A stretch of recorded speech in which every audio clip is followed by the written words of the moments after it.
সুপ্রিয় শিক্ষার্থীরা, এ to Z academy চ্যানেলের পক্ষ থেকে তোমাদেরকে স্বাগতম।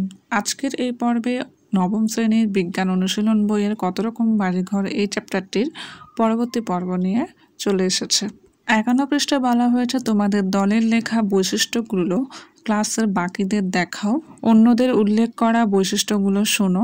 এই সকল বৈশিষ্ট্যগুলোর মধ্যে কোনগুলো নির্দিষ্ট পরিবেশ ও ভূমিরূপ সংক্রান্ত, আবার উপকরণের প্রাপ্যতার কথা কোন কোন বৈশিষ্ট্যের আলোচনা উঠে এসেছে লক্ষ্য করো। উত্তর: বাড়ির নকশায় বৈশিষ্ট্যসমূহের মধ্যে অনেকগুলো বৈশিষ্ট্য রয়েছে যেগুলো পরিবেশ ও ভূমিরূপ সংক্রান্ত।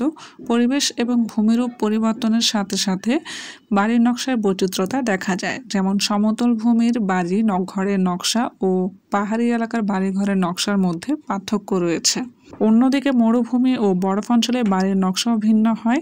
পরিবেশ সংক্রান্ত বৈশিষ্ট্যের মধ্যে রয়েছে আলো বাতাস, বরফ, বৃষ্টি, উত্তাপ ইত্যাদি। পরিবেশের ভিন্নতার কারণে উত্তর ও দক্ষিণ গোলার্ধের বাড়িঘরে নকশা ভিন্ন হয়।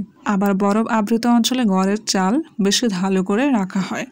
একটা বিষয় মনে রাখা দরকার, বাসাবাড়ির নকশা যেমন ভৌগোলিক ও প্রাকৃতিক কার্যকারণের সাথে সম্পর্কিত, একইভাবে মানুষের সামাজিক ও সাংস্কৃতিক উপাদানগুলোর সাথেও সম্পর্কিত। অর্থাৎ মানুষের সামাজিক ও সাংস্কৃতিক প্রেক্ষাপটের কারণেও বাসস্থানের ধরন পরিবর্তিত হতে পারে। এরপর আবার দ্বিতীয় সেশন দেখব।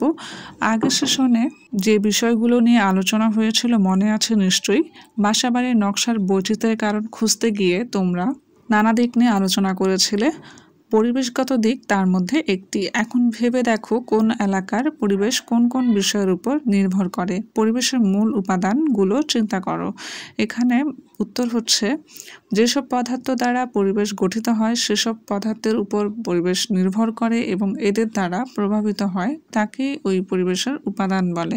পরিবেশের মূল উপাদান তিনটি, যথা মাটি, পানি ও বায়ু। এছাড়াও পরিবেশের আরও 4টি উপাদান রয়েছে, সেগুলো হলো মানুষ, জীবজন্তু, জড়বস্তু, বৃক্ষ। এসব উপাদানের উপর কোনো এলাকার পরিবেশ নির্ভর করে থাকে। এরপর ভূমিরূপ এবং পরিবেশ কেমন হবে তা অনেকখানি সেই এলাকায় পানি প্রাপ্যতার উপর নির্ভর করে। অনুসন্ধানী পাঠ বই থেকে ভূমিরূপ অধ্যায় বের করো, দলে বসে পানি বিষয়ক অংশটুকু পড়ো এবং নিজেরা আলোচনা করো। পড়া হয়ে গেলে শিক্ষক সহ ক্লাসের বাকিদের সাথেও আলোচনা করো। নিজেরা আলোচনার ভিত্তিতে নিচের প্রশ্নের উত্তর লিখো। প্রশ্নটি হচ্ছে, শহরে অঞ্চলে জলাবদ্ধতা বেশি হয় কেন? উত্তর: বছরের বিভিন্ন সময়, বিশেষ করে বর্ষাকালে আমরা বৃষ্টিপাত হতে দেখি। মাটিতে যে বৃষ্টির পানি পড়ে তার বড় অংশ শিলার ফাটল বা পাকা স্থান দিয়ে ভূ অভ্যন্তরে প্রবেশ করে। কিন্তু শহর অঞ্চলে অধিকাংশ এলাকা কংক্রিট দ্বারা ঢাকা থাকে, যার কারণে ভূমিতেও পতিত পানি অনুপ্রবেশের মাধ্যমে ভূ অভ্যন্তরে প্রবেশ করতে পারে না। অন্যদিকে শহরের অধিকাংশ এলাকায় বহুতল ভবন থাকায় পানি প্রবাহের মাধ্যমে নির্দিষ্ট নদী বা জলাশয়ে পৌঁছাতে পারে না, যার কারণে একটু বৃষ্টি হলেই শহরে জলাবদ্ধতার সৃষ্টি হয়। এই ছিল আজকের পর্ব। পরবর্তী ভিডিওগুলো পেতে আমাদের চ্যানেলটি সাবস্ক্রাইব করুন।